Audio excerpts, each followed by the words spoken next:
largest prototyping facility allows engineers, allows hobbyists, allows enthusiasts like transform these ideas into that incubation and prototyping be just a heartbeat apart. Let me also share with you that we have the world's largest innovation campus in Hyderabad, Telangana.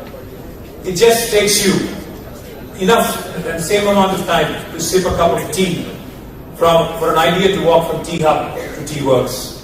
Let me also share with you that I'm personally a huge fan of motorsports and motor racing particularly. One of the biggest pushes during my tenure as a minister was to bring Formula E race to India. And I take a great deal of pride in saying that India's very first Formula E race happened in Hyderabad in 2023 on the streets of Hyderabad in February. More than 35,000 people showed up, not just as a spectacle, but as a statement that India is ready for electric mobility, global races, and to ensure cutting-edge technology is leveraged for the benefit of greater good. The response was overwhelming. Citizens embraced it, industries aligned, and enthusiasts cheered. We also made sure that we used that entire time as a mobility week during the race. We used that entire week, just like how you are conducting this race here, over a period of 6 days. We spread that event over 7 days, called it Mobility Week. We announced several investments that came in, from Hyundai Mobis to Mahindra Automobiles, which was also getting into electric vehicles in a big way. And also, Amar Raja will set up one of the largest gigafactories with about 9,500 crores of investment. So not only was it about racing,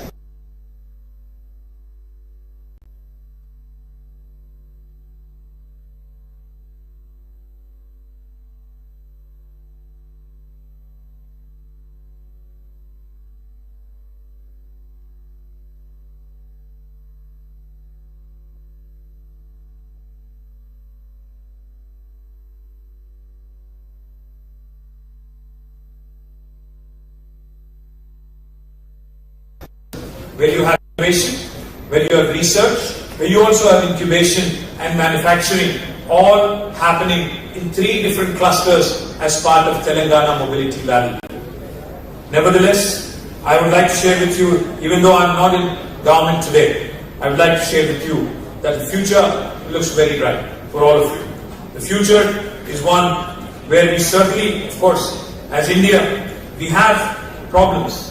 We have problems with civic amenities, we have problems with infrastructure, we have some problems in growing as a country with hesitations, but the promise of New India is that we must take bold and daring decisions, we must dream big.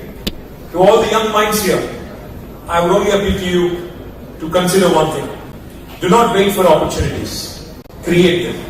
Execute your ideas. Feel the adrenaline like you are on the racetrack. Every turn, every risk, every push matters because you only have one life to live. Better live it up and make sure that it counts. Let me also share one thing with you. You are a very restless generation. You're not the generation that sits and listens to lectures and listens to sermons. Let me tell you, as restless young bunch, you need to start questioning more and more often. What happens when a young engineer sees a racing car and asks himself or herself, I want to build one like this? I was told a very fascinating story on my way to the campus here by Vish, who accompanied me and who brought me here. He told me about the story of Mr. G.D. Naidu from Coimbatore, about 80 years ago, who had built a fascinating car by traveling all the way to Germany, brought back a car and rebuilt it all the way ground up from nuts to bolts and to a full-fledged car. If he could do it 80 years ago in Coimbatore, when infrastructure was not as great, when access was not as great, when there was no Instagram, when there was no social media, now I would ask you, I would urge you to consider, and I believe you can do this. My belief is simple. One among you will not just build the car like GD did, but you will also build the engines, you will build the batteries, and you will also build the software behind it. Why not imagine that the next Tesla should come from Coimbatore or Toothukudi, or the next BYD should come from Hyderabad or Vijayawada? Why not? You have to dream, you have to think big. And I would also ask you to consider one thing. It's easy to be a job seeker. It's very easy to graduate, go get a job, and live life in a quiet lane.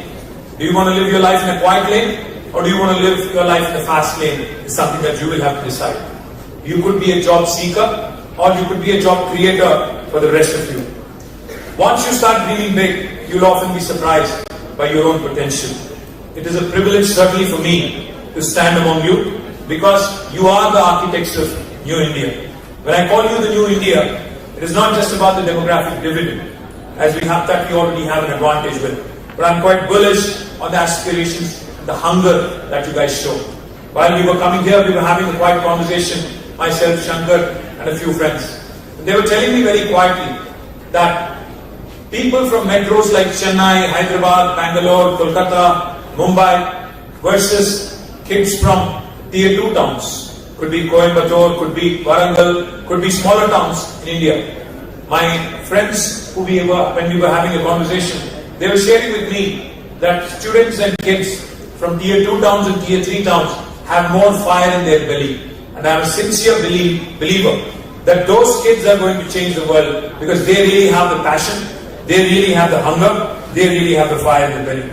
This new India will not just come from metros and places where you are entitled. This new India will certainly come from our tier 2, tier 3 towns and also villages. Let me also quickly sum up, quickly conclude by saying a couple of things.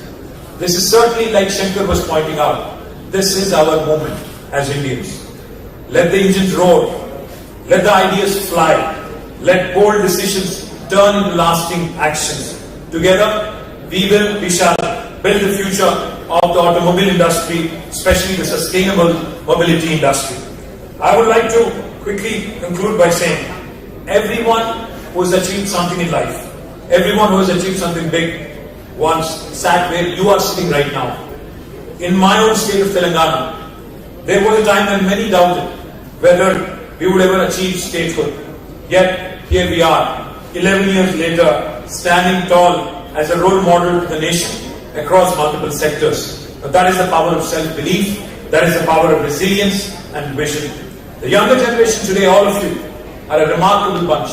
You're more confident, you're well-informed, you're supremely decisive when it comes to taking decisions. So my message to you is very, very simple. Seek impact over income. You can make money, but to create an impact, societal impact, is more lasting, more worthy. So seek impact over income. Value authenticity over authority. Do something original. Be authentic. Don't be a copycat. So value authenticity over authority. And I'd say have hunger for speed and scale. Having hunger only for speed will not cut it. You'll also need to scale to be able to provide to a large demography like India. You may scroll endlessly, but you are sharp about what you are going to consume. You're more reasonable, you're more responsible, and you're more reactive than people give you credit for. And that is why I believe you are the generation that will drive India forward. In the recent F1 movie, how many of you have seen the F1 movie here? Only some. Okay, most of you have, but you're shy for it. The recent F1 movie, as Sonny Hayes says, which has truly caught my attention, hope is not a strategy. Create your own brakes. Hope is not a strategy. Create your own brakes. That line resonates far beyond the racetrack. Because whether it's motorsport, life, building a state, or building a nation, we cannot simply wait for luck. We must design our opportunities, we must execute with courage, and we must create our own brakes, because that is how future is built. I thank you for this wonderful opportunity, and I wish you all the very best. Jai Hind.